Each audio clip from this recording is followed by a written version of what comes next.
This is Chris the Nightmare Riola, and you're watching Mission Boxing Today on YouTube. Heavyweight boxing fans, what's the deal? All right, so today, going to answer some questions from the fans, a little Q&A. I got a good response the last time I did that.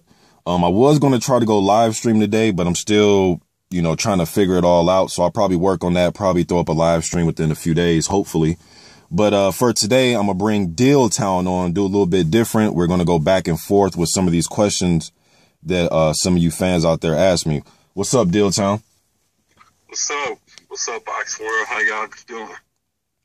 Man, so did you see what happened with Juanma and what was it, Vasquez Jr. last night? Yeah, man.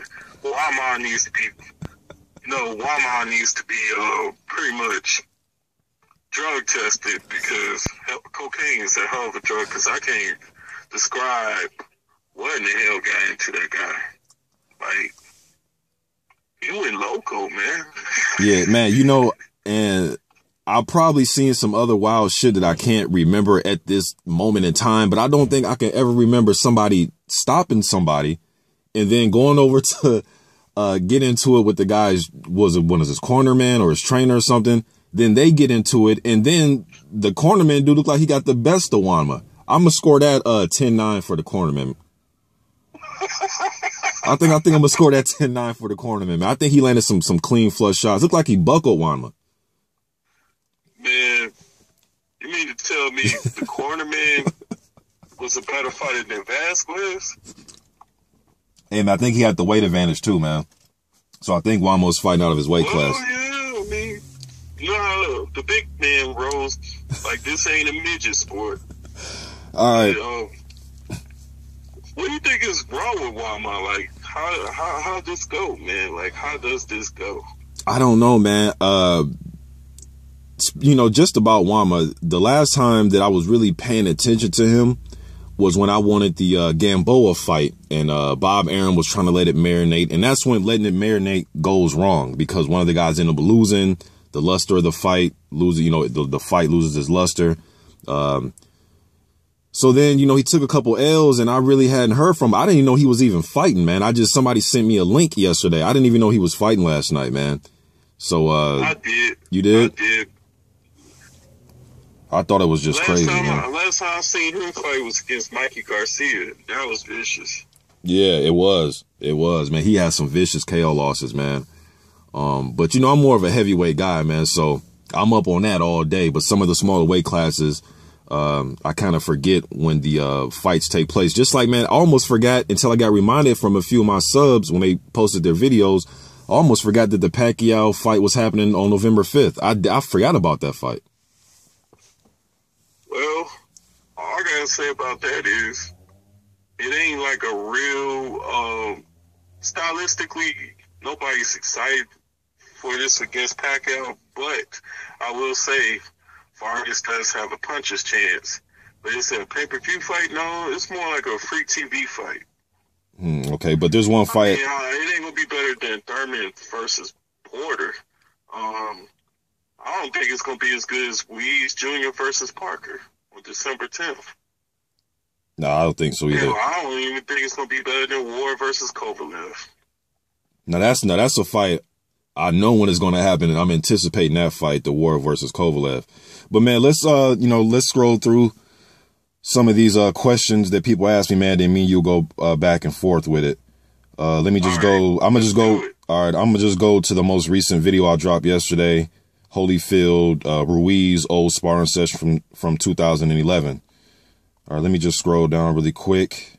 All right, so Joe F42, he says, "Hey, Mr. Boxing, do you think Joseph Parker moves and fight like Holyfield, and can he be the next Holyfield in the making? Anthony Joshua, not Mike Tyson, but Mike Tyson power and muscle, but tall." All right, let me go ahead and answer. Well, actually, Dill, you go first, and then I'm going to go ahead and clean it up. No way Joseph Parker is Holyfield, because he don't even like to go in the inside like that. Nor does he use his head to headbutt people. Nor does he set up his combinations at awkward angles like Evander. But other than that, I mean, I think his ninth fight it's hard to pronounce that guy's name, but he went back and forth with that guy. That guy was hurting him, beating him to a pulp, and then Parker showed resiliency. That reminded me a little bit of Evander. But other than that, I mean, if you take away the hand speed, I mean, it's nothing about Parker that reminds me of Holyfield, to be honest with you. Yes, he hits harder. Yes, he got speed. But the fundamentals are not there.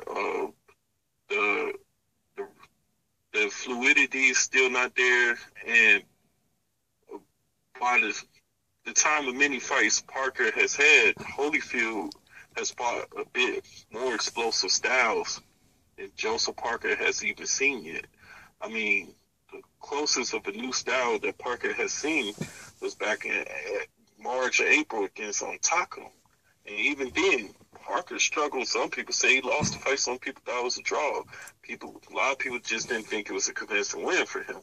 Now, Holyfield in the cruiserweight division against Kwawi, some people thought he didn't really look that good or that did that well against Kwawi.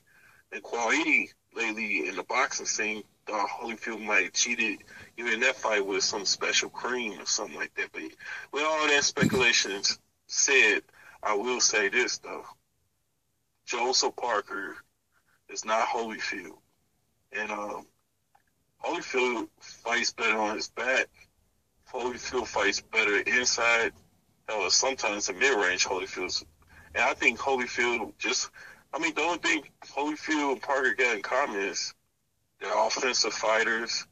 Holyfield could hold you and take away what you like to do a lot better than Parker can. And Holyfield was more physical than Parker. But other than that, Holyfield can fight you even if you're not stationary. Parker can't do that, or I haven't seen Parker do that yet. Like, I like to see Parker fight more guys who are more fluid and not stationary, and then we could have this discussion once again. Go ahead. Yeah, no, it's fine. Now, could he be the next Holyfield? Possible, because his career's not over. There's still fights yet to come. But he has to show me, if we're trying to duplicate Holyfield, you got to duplicate somebody that will go to war with anybody. You know what I mean? Somebody that can fight in the trenches. Parker's not on the level of Holyfield when it comes to his inside fighting. Yes, he throws combinations. I think Holyfield is a very underrated boxer. I thought he was one of the better boxer punchers. Now, some people may say, what do you mean puncher? I don't mean a guy that can knock you out with one shot, Shavers, Mike Tyson, Foreman, but I mean just he's a strong puncher, a guy where if he can put them together and start to accumulate damage on you, he could stop you. You know what I mean? Look at the fight with Michael Dokes, the Mike Tyson fight. You know what I mean? So Holyfield could stop you if he got in a war with you, man. He was very capable of doing that. But, trying to compare these guys to the legends is kind of hard, man. But I will say this, if JP can have some of the fights that Holyfield had against, let's say, Bo and Mike Tyson, those type of fights, Michael Dokes, those type of fights against Michael Moore. Yeah, Michael Moore, against the guys like Joshua and Ortiz, then I can give a better assessment. But right now, I don't see Holyfield in him because I need to see that inside fighting first. I mean, you got to add that inside fighting. I think his defense, I think Holyfield was defensively responsible. I don't think people give him enough credit because he just went to war so much. But Holyfield would do little subtle things with his, head movement, with his glove placement. He'll catch and shoot with you. But it's hard to try to compare JP to Holyfield. But I get what people are trying to do, but I just don't see it. I think Holyfield and Parker are the opposite because Holyfield fights smaller guys a lot better than he do bigger guys. I think Parker fight bigger guys a lot better than he do smaller guys. That's another difference. I mean, what do you think about that? You said you think Holyfield fights different against smaller guys? Like, I think he fights smaller guys a lot better than Parker do. I think he struggles more against bigger guys compared to what Parker do. Like, I think Parker fights better against guys his size or bigger compared to guys who are smaller due to his style of fighting and due to the way his stance is, the way he keeps his chin up. It's just the way his his style and flavor is, to be quite honest with you. And Holyfield, because he's physical, he's dirty, he's technical, he's crafty. He could abuse and take advantage of a smaller guy, wear him out, and set up his shots. Parker, on the other hand, he can get tagged left and right, struggle, get tired, and have to fight hard to find a way to win. But when he goes against bigger guys, like, for instance, that Dominicenko fight, and I told you beforehand that fight started, like, he was going to kill that guy. But that was one of his more sharper performances. And you told me yourself that Parker is the type of guy that fights bigger guys a lot better due to the way he fights compared to smaller guys. yeah, I like Parker when he's the smaller, faster guy. I think he'll have a lot of success. If he's the big guy, I mean, he can chop down the journeyman level guys, but I just need to see more with